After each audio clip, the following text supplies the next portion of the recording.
40% of kids saying they hate school. We have to find a way in education to bring those kids to school. We got to figure out a way to make them enjoy it, at least just for a little bit. What we're trying to do is teach kids how to learn. Some kids have never had success in school.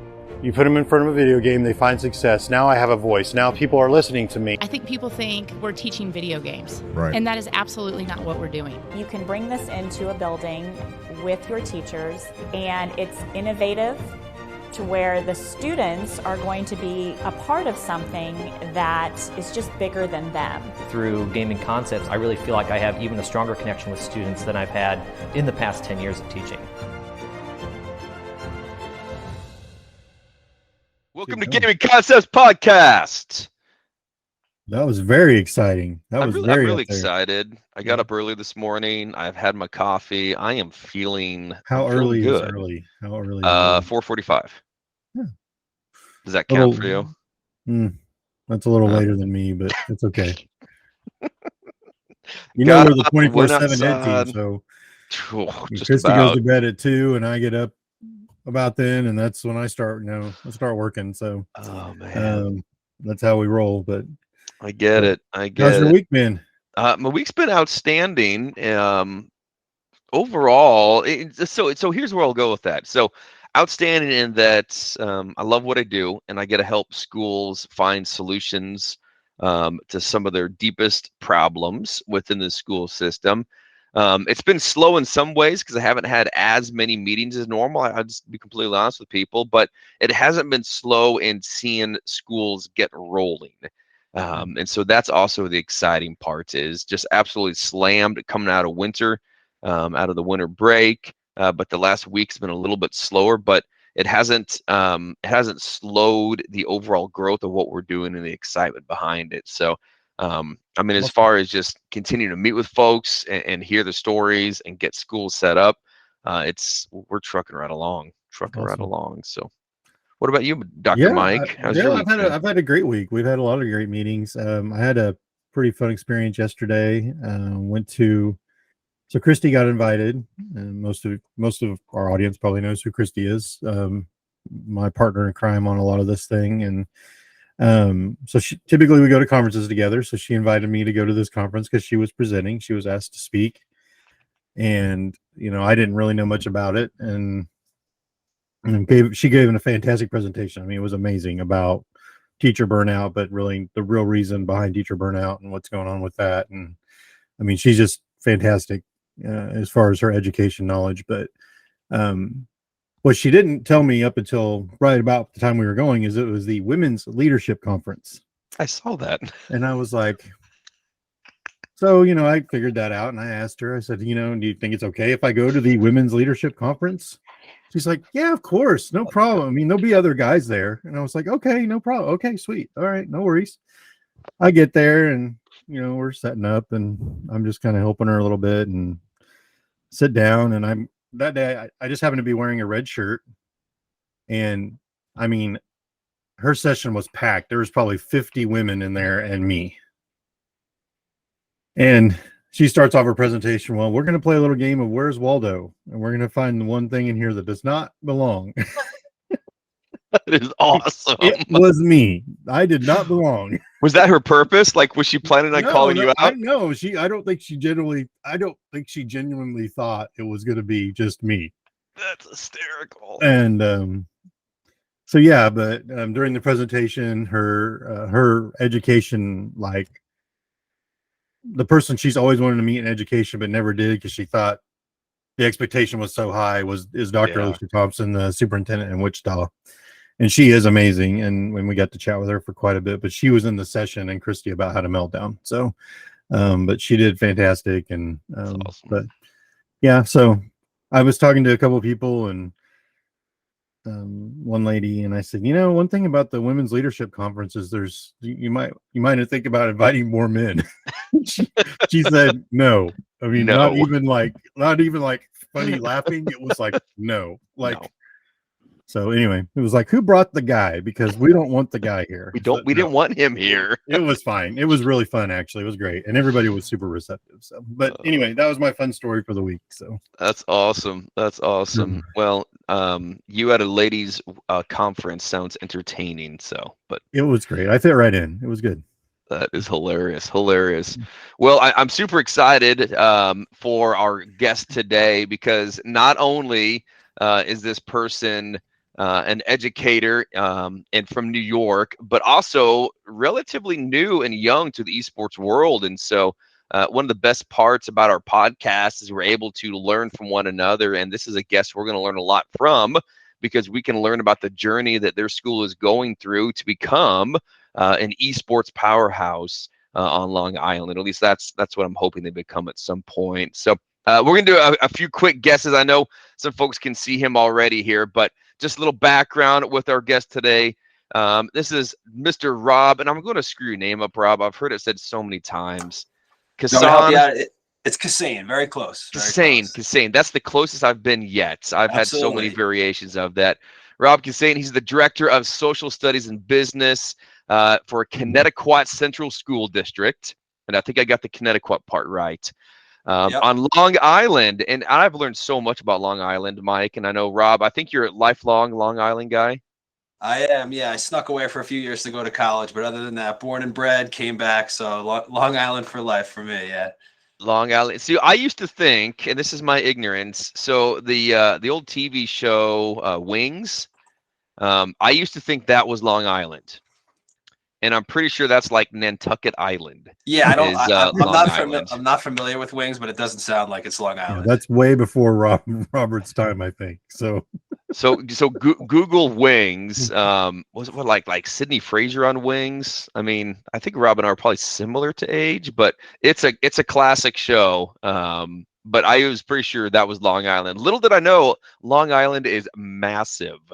It is not a small place. It is not a small place. So no, and sometimes on those TV shows, it's like, oh yeah, I'm in Montauk, and then I'm in New York City 15 minutes later. That is not even remotely close to the truth, and a lot of people don't understand that, which is funny. Yeah, I experienced that about a month and a half ago. It takes a while. My Uber cost is a certification of how long and how expensive it is to go from New York to Connetquot, because I went from Queens to your high school, Rob, and that was I did feel bad about that. I asked you to come out to visit for a day, and then you told me you were in Queens. I'm like, oh, that's my fault. I thought you were much closer. And they're still it's all the same. It's right there, but yeah, it's an island. How big can it be? I know. And there's still 2 more hours further east you could go from here, so it's pretty big. Oh man. Well, we get that a lot good to have you. Too, Rob. We get that a lot in Kansas too. People don't realize they're like, oh, you must be in Kansas City. They think that's literally the only thing in Kansas is Kansas City, and it's gigantic. You get way out west, and it's like you'll be out there forever. You'll think you never leave. It's just the end of the world's right there. So it's pretty wild. I totally get it. Yeah. Well, and there's nothing to see. Like once you get west of Lawrence, I mean, it's beautiful, but it's pretty barren. It's pretty barren. Yeah. So. Well, shoot. Well, Rob, thanks for joining us, man. So good to see and talk to you, and really excited just to hear your story and journey with esports, because in so many ways, what you have done at Connetquot is exactly what we're hoping other schools are able to replicate. Because you went from not much to building a pretty sweet lab and getting your kids rocking and rolling in a relatively short amount of time. So really looking forward to learning from you and hearing about kind of how you went through the process and all the hoops and hurdles you jumped through, because it's the same ones everyone else is currently working through. So tell us just a little bit of your backstory. And I know I said currently a district level administrator, but you've been an assistant principal and teacher before that. But kind of tell us a little more about your background, your history, and we'll kind of go from there. Yeah, and thank you guys for having me. I'm really excited to be doing this. So, I started teaching here at this high school actually back in 2010, and I taught here for 8 years before I went and became an assistant principal at Comswag High School, which is also on Long Island. And a lot of people get those two confused, didn't even realize that I left. And I did that for a few years. And then I had the opportunity to come back here where I taught. And I have a lot of friends and family here, at this school district. So it was kind of the perfect opportunity to come back, and take on the new role that I have now, which just kind of haphazardly led me into esports, which was, that journey itself is pretty crazy. So that's kind of my little backstory. It started out teaching social studies, assistant principal, back here for social studies and business, and the business component of it, which was just kind of an add-on to the social studies, which I never had any background in whatsoever, is how I got involved in esports. And so it's kind of been a meandering journey to get where we are, but that's kind of how we got to the point where Trevor and I had our first phone call last July, and it's kind of really accelerated from there. Yes. Well, I when I was telling Mike and Alex Herbie, our sage behind the stage there, I said, I'm pretty sure Rob was the very first call I had when I started this back in July. So it's been so cool just to watch your journey and meet your students and your coaches, and have the opportunity to come out and visit you guys, because you are really what we're hoping to be able to see happen with schools, is that whole process. So it's been exciting. And it's been awesome. So I mean, we had that first phone call. We were looking into starting a class. That's kind of how we got started. And then I was just exploring a couple different companies that offered it, and ended up on the phone with you. And I just remember, kind of like, all right, I don't really know what esports is. And then we have a conversation, and I remember my mind being blown with all the data you were showing me, and the scholarship opportunities and the jobs and everything. So I ran right to central office, and I'm like, we got to do this. I'm like, this is the perfect program. This is the perfect company to work with. I'm like, I'm canceling my other ones with these other companies. I'm like, we found it, and we were so lucky because we got buy-in right away from the people with power. Our assistant superintendent, I pitched it to her right away, and she was completely on board. And then if you remember, Trevor, we had throughout the rest of that summer what felt like countless meetings. Yep. We had our IT staff there. We had our director of computer science. We had our director of technology. We were looping all these people in, and everyone was more excited than the next. So it was pretty awesome to see it kind of just get that buy-in. And then I was not expecting that. I was expecting a little bit more pushback on that front. But that made our process so seamless, because we didn't have to worry about convincing the board or convincing, the powers that be. We just, and then, I mean, it got even better from there, but we'll get into that. So we were originally trying to get up and running for fall major. And it was just between getting the devices and getting them, we just ran out of time, which was okay.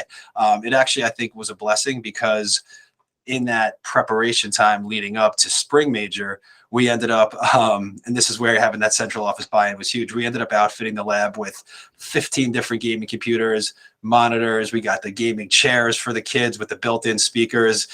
These headsets that I'm wearing right now, this is one of the ones that we got for the lab. So it has been really awesome to see just kind of where we've gone from, July to where we are now. We're actually in the process. Everyone's excited. We're ordering our gear. So we got sweatshirts coming. We got polos coming for the coaches. Now the coaches yesterday were in there measuring for banners. Like, they're all in, and it's really, really fun to see. And this is not even to speak of the class that we're implementing next year. This is just us competing in spring major.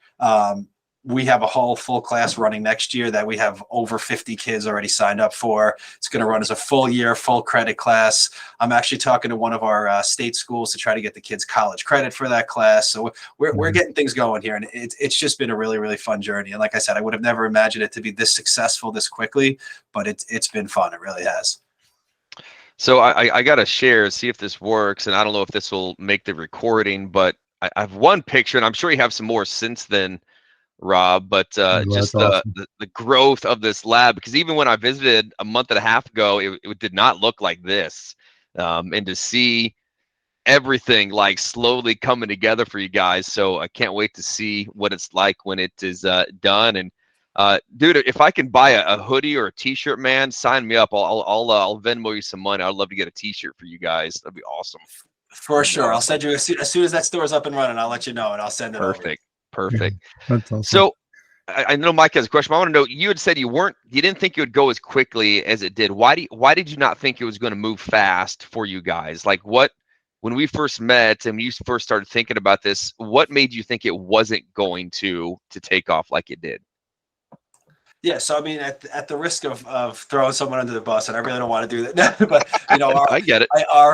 Our athletic director at both this school and my previous school, I think that group, the athletic directors are averse to it, and they, not that they're threatened by it, but there's kind of that mindset of it's not sports. This is not, they don't want anything to do with it. So that was kind of the first person I had talked to about it. And it's funny, at ComSwag, they actually started one a few years earlier, and it was the same thing with the athletic director there. But I thought that was going to kind of be the mindset, not just of that group of people, but also kind of the central administration. And, you know, because esports is new. And, you know, I mean, for you guys, it's not new, but for people like me and a lot of people in education, it's new, you know, and it's not something that they're used to. So, you know, I'm expecting it to be like, we're not paying for our kids to play video games at school. We're trying to reduce the amount of time they're playing video games, not increase it.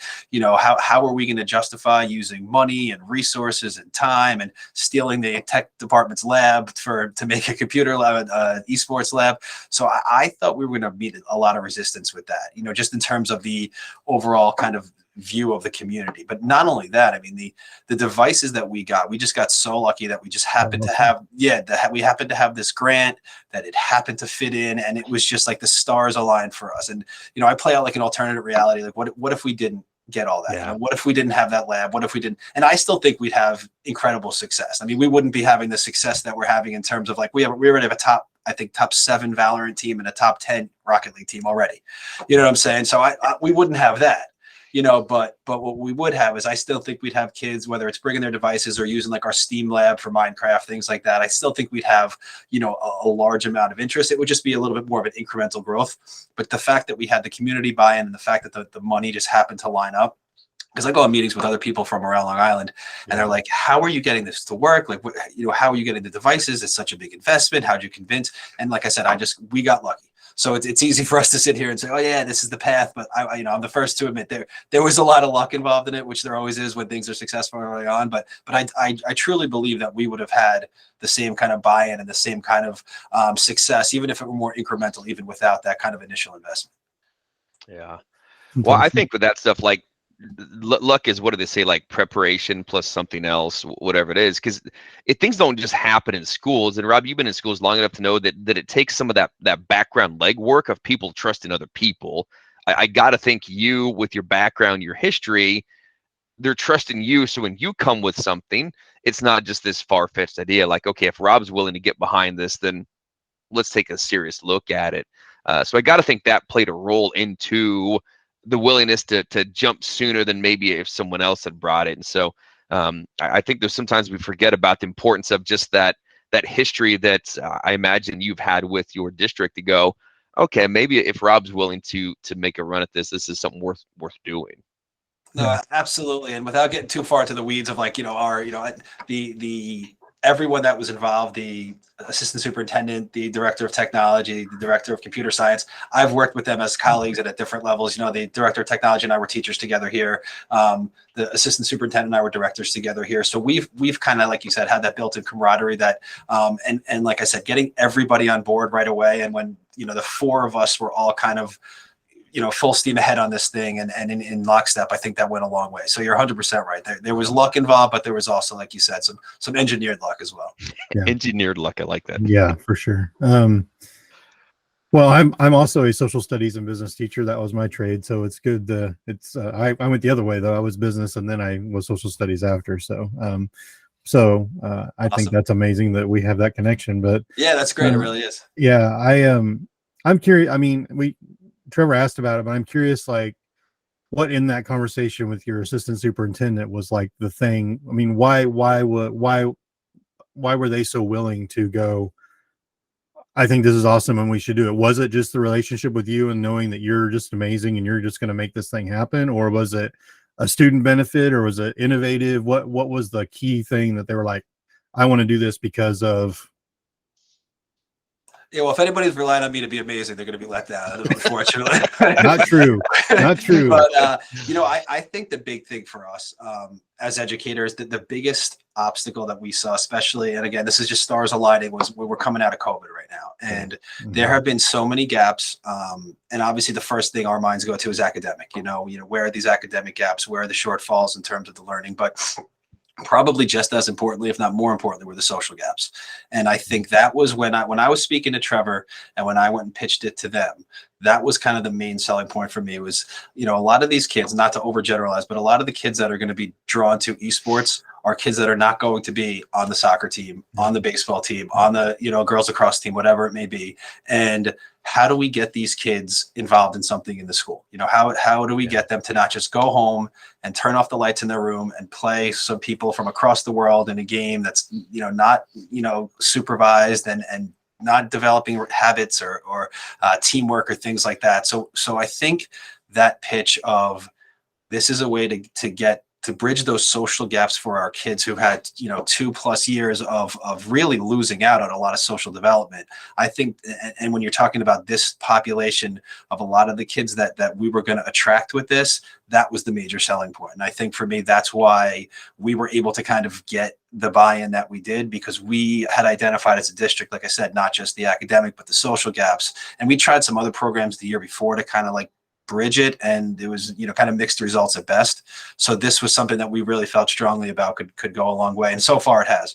I mean, I walk down there every day, and just to see these kids, and we'll get into the weeds of how we're playing with the Valorant and stuff like that later, but they're drawing maps, and the coaches are almost sitting there like, what do you want me to do? Because they're running the show here, what I'm saying? Yeah. So it really has been incredible. So that to me, I think, was the biggest selling point of everything. So has that kind of come to fruition, seeing the kids that you thought you would see? I mean, the expectation was you have this set of kids that you think you're going to reach. Is that kind of coming to fruition through this process? You're seeing those kids that probably didn't participate. I mean, I'm sure Trevor shared this with you, or this probably now, but 80 to 90% of the kids in our after school esports programs have never been in an after school activity at all.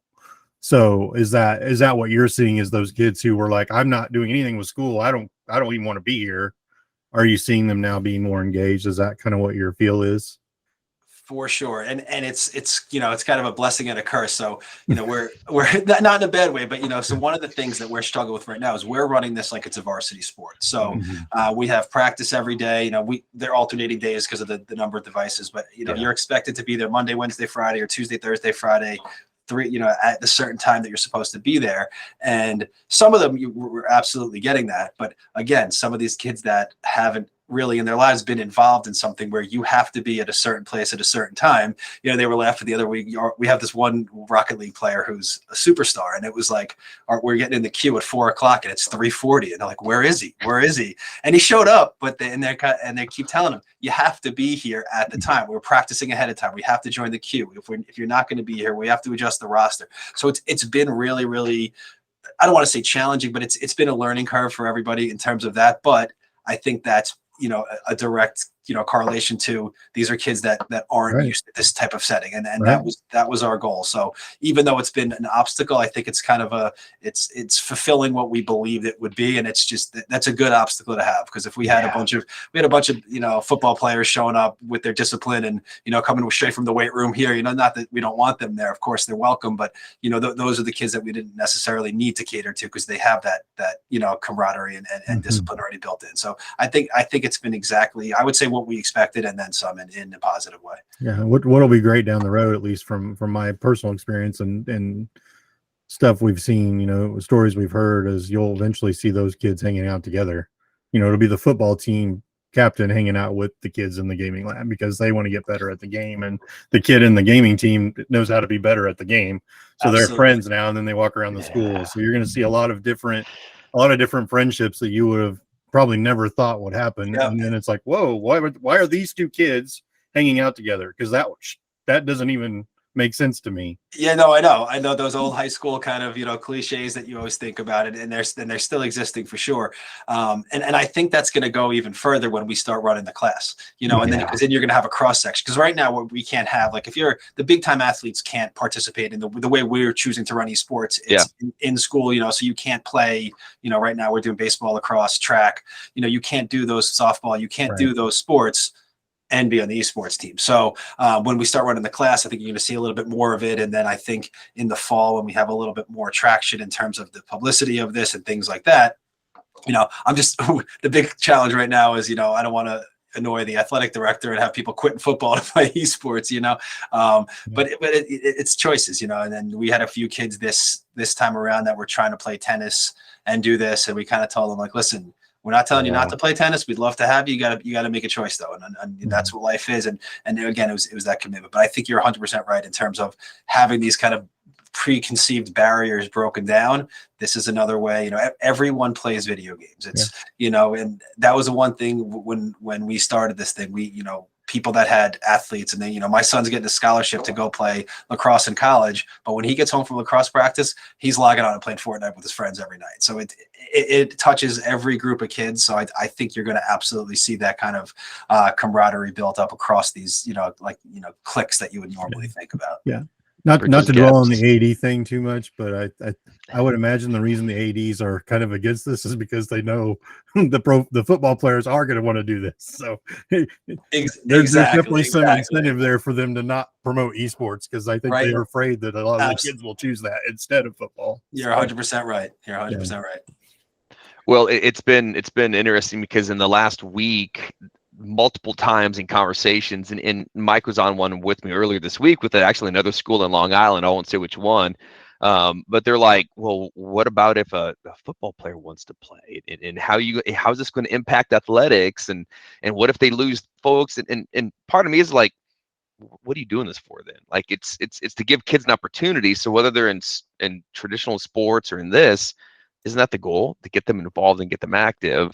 But I also kind of get the self, because one of the guys on the call was one of the football coaches, and he's also an esports coach. I'm like, well, you already try to blend the two worlds here, buddy. So can't have your cake and eat it too. And that's what I always say too. We're like, your best lacrosse player would probably be a pretty good baseball player too.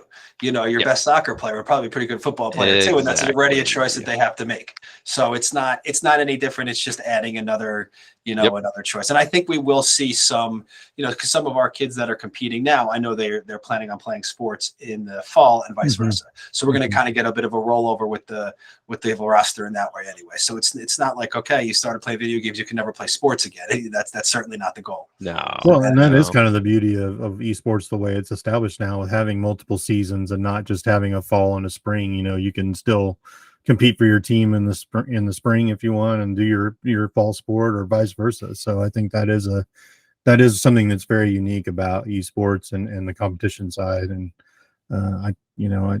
we have discussions about that a lot, about, is it worth having 2 seasons? Should we do that? And we always come back to what's best for the kids, and that's what's best for the kids, because all of them can then participate when it's comfortable and convenient for them. So if you could get to 3, that'd actually be the best for us, because we have 3 sports seasons. So that's my 2 cents. That's a good idea.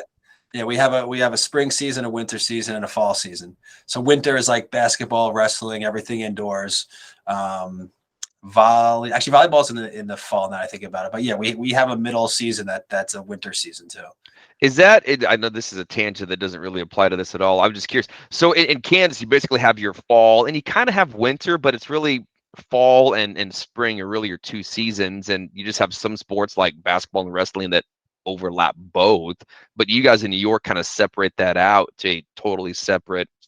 Yeah, we have 3 separate seasons. The fall season, they'll actually bring those kids back a few weeks before school starts, like a week or 2 before school starts. They start practicing, so they can get practice in, so they can kind of start when school starts. And then we usually wrap that up, I think, mid-November. And then the winter season will run through the holidays, and it ends like the end of February. Okay. And then, so that was one minor issue that we had. It ended up working itself out fine, but we had a couple winter athletes that needed to finish up their season and kind of join us after the fact. But it was a handful of them, and it ended up being okay. But and that's kind of the challenge that you face with being a nationwide organization. Yeah. And I know we had sat on a call a couple of weeks ago about doing something New York exclusive. Yep. And that would be something that we could probably, I'm not pressuring you. I'm saying, but that would be another kind of reason why we would look into doing it, is because you can align not just the times of the matches, but also the seasons, maybe throw in a winter season in there. So maybe someone that's a basketball player who kind of now is excluded from both can actually join fall and spring and just miss winter, things like that. So, and it's just stuff, and I think we're all growing with this thing together. So it's just something that we can all kind of work on as we go. Definitely. Well, one of the things you said earlier that I was thinking how great of a life example it is. You mentioned like that the student who comes late or gets there late. I mean, like that's things that has like legitimate serious consequences once you get out of high school when it comes to jobs and just having a career. So if you can learn that now in a more low-key, less stress environment of, hey, you have to be dependable. You have teammates that are depending upon you. That's something that maybe that kid wouldn't have learned, and he would have lost a couple of jobs once he left high school. But now he's going to learn that in high school of, you got to be there, you got to be on time, versus this, well, I don't really care. It doesn't really matter. And then they get to their first job, but they're not showing up and they're having issues. So to be able to teach that through your class or through your club is excellent. And that's something I hadn't thought of. So I'm going to start using that as kind of a way to think about too, of like that aspect of a team is being a reliable teammate. And we talk about that in traditional sports all the time. Like I was a wrestling coach forever and wrestled, and we used to have early morning weigh-ins at like 5 in the morning.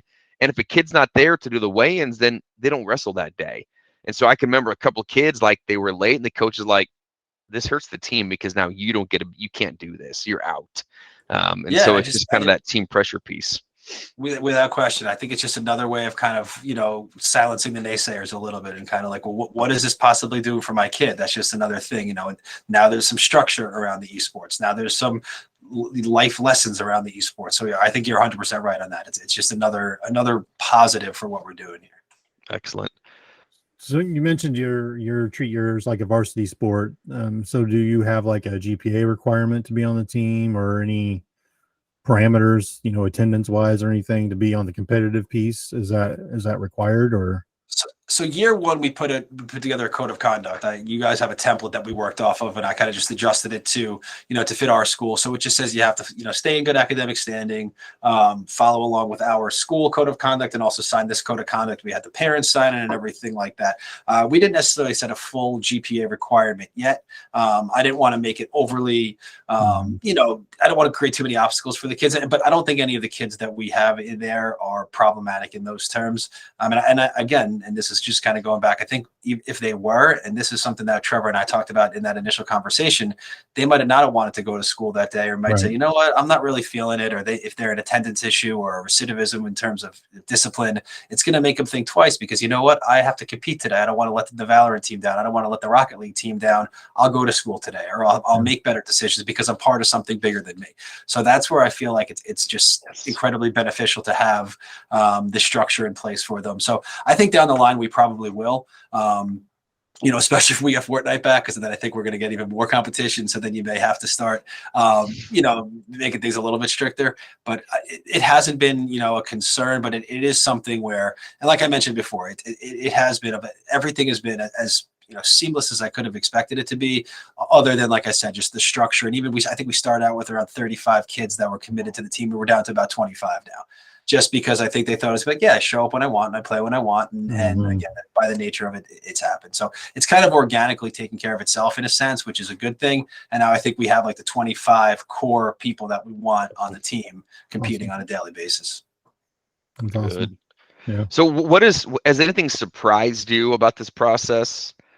Even as far as the game piece goes, like the watching the games, or I know you said you're not necessarily a huge gamer, and I'm very much not either. What has surprised you about watching this whole process develop, kind of outside of the seamlessness of it? Has anything else really stuck out to you as, I didn't expect that to happen? I can't believe how good our kids are. I mean, being honest, so like when we first started talking about this, in my mind, games were like kids went home and turned on their Xbox and played Madden, because that's all I knew. That was the last time I played games. And when I stopped playing video games, it was around the time when people started playing each other online from their homes. We didn't have to get together to play. That was kind of like my last, you're talking 2009 or so, maybe even earlier than that. And then just to see, even when we were buying the gaming computers, I'm like, I didn't even know there were gaming computers. I just thought they were computers, and PC, right? Yeah. I mean, when I played video games, PCs were like, you'd play like those little games with horrible graphics. No one played anything on a PC. I didn't even know it was a thing.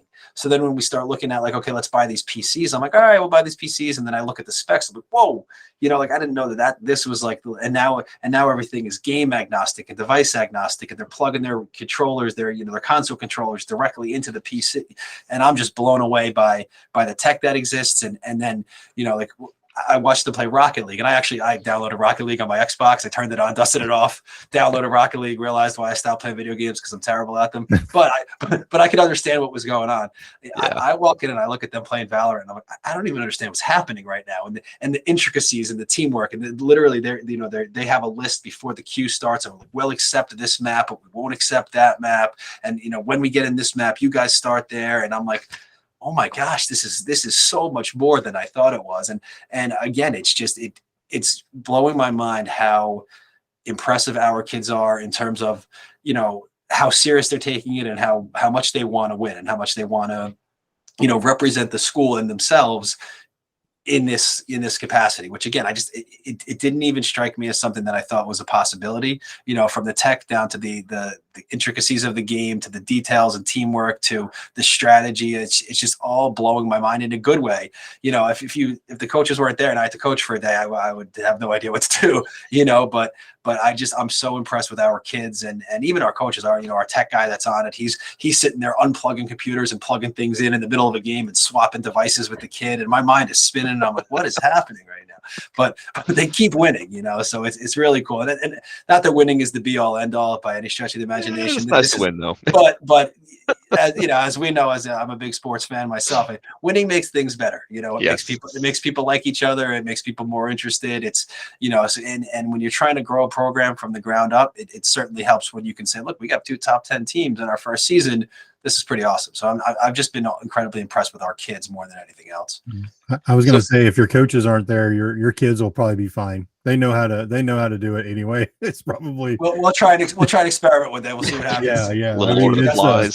That's really that's kind of the model. Even when I was coaching, I was only good at one game. I could only coach one game, but we offered 3, so we had player coaches. That was one of the things that we did, and so basically, I was just kind of make sure everybody was there, and everything was set up and the schedule was right and everything. But as far as in-game strategy, that is not me for this. I can't play Rocket League to save my life. I don't understand it other than it's soccer. But right, exactly. That's the only reason I even understood it. And it's funny, Trevor, when you were here, you met that young man, Jason. Yep. I was going to ask about him. Probably shouldn't use names. I probably should. But in any event, he's the one of our top Rocket League team. He's basically the coach of that team. They tell me like they're helping out our second and third team, and he's just kind of running the show there. And he's got them, even because they practice twice a week. They practice, and then they practice before their matches on Wednesday. And he's got them with his schedule when they're not practicing on Tuesdays and Thursdays. They practice together. He's got maps ready. It is just seeing what that young man is doing is remarkable. That's awesome. That kid he's also in 19 AP classes. He's going places, but it's just really, really incredible to see how like the ownership that the kids are taking. And like you said, Michael, the coaches for some of these things, they're there for the tech, they're there for the setting up of the schedules and making sure the right people in the right places. But when they turn those devices on, it's kind of like the kids are running the show. Let him go. Yep. Well, I know one of the things, and I loved meeting that young man because when he introduced himself to me, he was super articulate and confident, which is really cool to see, but he's involved in so many other things, which I know we talk about the benefit of getting kids in who aren't doing things. But the other thing about this is you can be heavily involved in other activities and still be successful in esports. Like, you don't have to eliminate everything and just do it. And so, that's, again, we talked about this earlier, esports can be for everybody. Like, it can truly be for every type of kid within your building, within your community. There's going to be a place for you within that. And so that's awesome. The other thing, Rob, go ahead. Sorry. No, I was saying you're 100% right. Sorry. Yep. No, last time I was there, you had mentioned in-person finals, which we have in-person finals. If you guys qualify, you're going to come to Kansas City for it? Oh, that's the plan. I'm already ready. Okay. I told them I'm watching the standings every day. I'm like, we got to get to Kansas City. I need a road trip, so I'm ready. That's right. He's gonna have to get by Jim Rand up in Griswold to get through his Valorant team. How many teams qualify? Ooh, that's an excellent question that I will have to tell you about later, because I don't know. It's not a big deal. They asked me. I'm like, I honestly don't know. I don't know how many they would break. I'd have to check. I don't know if they've even set the actual format. We know that it's going to be in Kansas City, but I'm not sure what the it's Valorant, Rocket League, and something else, right? Brawlhalla. Okay. Yeah. So Yep. we're playing 2 of them, and we have 2 undefeated teams. So we're Good. hoping to see you guys there. That's awesome. It's early in the That's awesome. season, but we're hoping to see you there. Well, Well, we're about midway through, so we'll get some barbecue. If you make it down here, Rob, we'll get you the best barbecue in the country. heck yeah. So And I'm going to hold you to that. Yeah. it's not a problem. Not a problem. No worries. We have tons of good barbecue up there. So Is it better than Nashville? Oh yeah. Oh yeah. KC Yeah. barbecue is the best. So we'll go to Oklahoma Joe's. get him some burn-ins. Yeah, it'd be in good shape. All right, It'd be I'm going to lovely. I'm going down to motivate them today. Let's say get those kids going. I'm getting some free dinner. We're going. Losing is unacceptable. That's right. That's right. That's awesome. Well, where do you see things headed? Like, I mean, do you see obstacles in the way? Where do you kind of see things going with the growth of your program? And you guys have had a really, from all accounts, a great launch into this. Where do you see things going in a year or two, not only with your competitive side, but also the curricular side, which you'll also be getting going for this coming year? Yeah, so it's funny. I actually think we're at the tip of the iceberg here. I really do. I mean, I think about when I first started teaching, right around 2009 or so, and I remember like phones, and it was kid takes out a phone, automatic detention. You see the phone, automatically take it away. And now you walk in classrooms and everyone's scanning QR codes and doing research on their phones. And I think a lot of it was just like we as the adults had to meet the kids where they were and realize that device in their hand was way more powerful and way more interesting to them than we will ever be. So we can either try to fight it or we can meet them where it is and then embrace the technology for all of its benefits. And I think once we made that decision with the phones, that just made everything so much better, both, for the adults and the kids. And I think this is going to be similar, with the esports, because, talking about the curricular piece a little bit, there are so many career opportunities in esports. And when I was pitching this to the kids, I remember going around, I would say, think about the NBA, and it's a multi-billion-dollar industry, and they employ thousands and thousands and thousands of people. And how many of them play basketball? 100?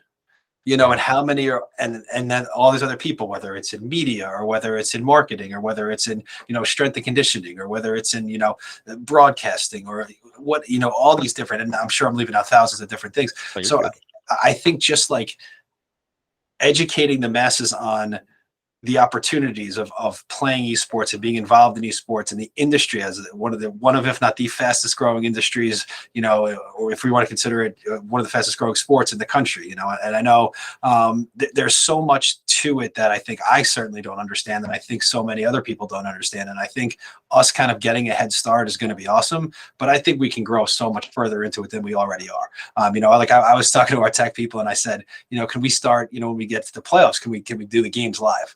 Can we pack out the auditorium and stream it? He's like, yeah, we could do that. But the only problem is the kids aren't going to be like, our athletes won't be on stage. He's like, because we'd have to run a drop and this and that. But that's like one of those things, like I'm looking forward to the future and I want to make it like a basketball game where, okay, we got a game at 4:00. Everyone come and wear your Connetquot Esports stuff and cheer on our, our Rocket League team or our Valorant team. So those are the kind of ideas I'm looking at. And then with the class, we're running one section of the class this year, and I think for the most part, there's excitement for it, but there's obviously still those people sitting there saying, you're letting our kids play video games in school. Now they're not taking my, mythology class because they have to go play video games in school. So there's still a little bit of that. And there's always going to be that just by the nature of what it is. But I think when people start realizing, these kids are getting scholarships to play esports, or these kids went to school and they started playing esports, and then all of a sudden they got into the social media side of it, or they got, something like what you guys are doing. Broadcasting. That's what I'm saying, or running an esports company or whatever it may be. There's so many different paths that they can take in that industry. And maybe, and some of these kids love, you always say, do what you love. You never work a day in your life. Even if you're not good enough to be a competitive, Valorant or Rocket League player, you might be, so good at the back, part of esports that you end up making that your career, and you spend your entire career, working life around video games and just get to do something you love for your entire life. So that's why I think as much as we kind of hit the ground running, I think we're on the ground level here. I really do. That's awesome. Sorry, I fell asleep a little bit there when you said mythology. Almost hit my microphone. But what I wanted to talk, another thing about, we do talk a lot about, the jobs in the esports industry and everything, but what's something we really talk about too is transferable skills. Just because I'm working on an esports degree or I'm working on esports things doesn't mean I can't go work for a medical company or, a ton of marketing company or tons of other things that are out there, because I'm learning all of those skills anyway. I mean, the things that you learn, I think esports is a great place to learn a lot of different things, because a lot of different things, you might be a player, but you might be a graphic artist, you might be a social media specialist, there's a T-shirt bazillion things you designs. can do in that industry that you could go work for, Twitter or Facebook or, you name it, you can do most of those things. They need human resources people too. They need accountants, all those things exist in esports. And I think that's really one of the obstacles that we've really tried to educate people on, is this is way more than playing and building video games. It's much larger. And I 100% agree. And that's why I really think when we start running this curriculum and we have that whole business side of it, that it's going to show these kids all the things and even the design. And you said, it's just because you're designing, graphics for video games doesn't mean you can't do that for whatever other industry it might be. So I 100% agree. And that's where I really do think we're just kind of getting going here. I really do. Awesome. All right. Well, I know, I think we could keep going on a variety of topics, but I also want to make sure we honor everybody's time here. And we're just about an hour. So this has been excellent, Rob, and we appreciate you giving your time. Do try to have kind of a fun little closer question here to wrap up our time. So this is one we have not had before, Mike, so get ready. So, Rob, you don't have to go first, but here's the question. If you're in a sitcom, what would it be? Like your dream sitcom to be on, what would that sitcom be? Dream sitcom, what would that sitcom be? So like placing myself into a sitcom that already happened, or like my own version of what is No, it's got to be one that's already happened. It's got to be one that's already happened. Okay. It can't be like make your own, like Mike's life. That's no one would watch Mike. That would be a fantastic sitcom. No. Like a current sitcom, if you were to become a part of, live in a current sitcom or an older one like a Friends or this, but what would that sitcom be? Home Improvement. There you go. Why Home Improvement? I guess that it comes out as my shop teacher side. I love Tim Allen, and two, I love the show. So fixing stuff, and I grew up watching that show, so I'd have to say Home Improvement. Okay, there we go. At the risk of embarrassing myself, I think I'm going to say New Girl. I don't know if you guys have watched New Girl, but I have not. All right. Well, it's a great show to watch with your wife. Awesome. But you know what it is? It's a group of friends, and they all hang out, and none of them ever go to work, and they just always do fun things. And the cast is awesome. So I feel like if I could just kind of hang out with them all day and make jokes, I think I'd be happy there. So that would be my choice. I'll play True American with you, Robert. There we see you. You're a New Girl guy. He knows. I mean, and then Alex has talked about this before. The True American thing. True American seems like a great game. They just randomly break out into an aggressive drinking game. Funny. Yeah. Okay. All Great. right. I might insert that into the YouTube version of this podcast. I'll insert a True American clip. That would be fantastic. Okay. All right. I'm gonna have to do some Googling here later. Trevor, what's yours? Saved by the Bell. Saved by the Bell. Hmm. I'll go back to high school, man. I just want to chase Kelly Kapowski around. So I'll just. And be Zach Slater's best friend. I want to be Zach Slater's best friend. So. No one's judging you for that. Yep. Man, Mike, what do you got? This was a struggle for me. Like I don't watch a lot of situation comedies. That's the problem. Wait, is that what sitcom stands for? Yes, situational comedy. I had to say, I just learned something today. Look at that. Yeah. I didn't know that either. Huh. Oh, sorry. Okay. Wow. Knowledge drop for everybody right there. Just throwing that out there. I'm taking that to trivia night. That's right. So what was weird is when you said it, my mind immediately went to Three's Company, which I don't know why.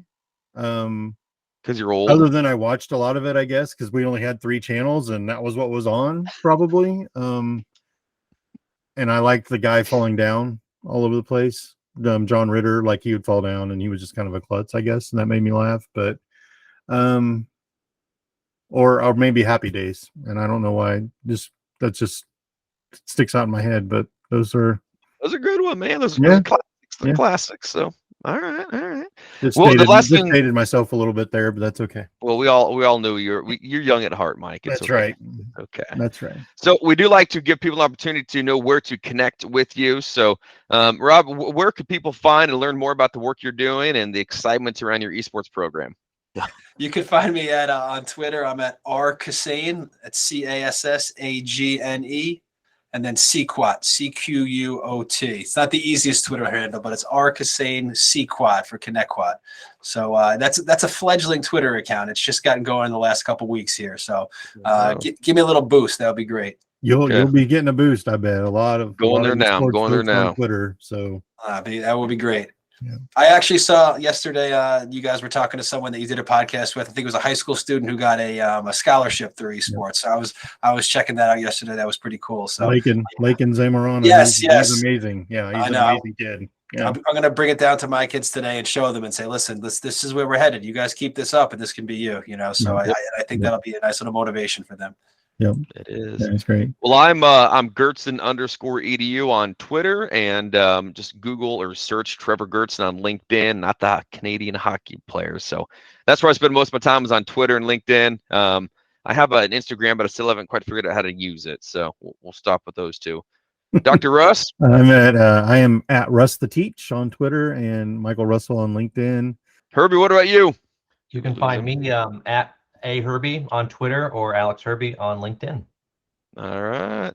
Well, that kind of wraps up our Gaming Concepts podcast. And Rob, thank you so much for joining us and being a part of our fun today. And like I said, having a program like yours and really seeing the rapid growth and excitement that's what we want. We want other schools to have that opportunity. And thank you for your leadership, because your leadership is huge for these kids. And the goal of all educators is to make a difference in kids' lives. And when you walk in that gaming lab every day, you know that you've made a difference in so many kids' lives. So huge shout out to you and the work you're doing out there in Long Island.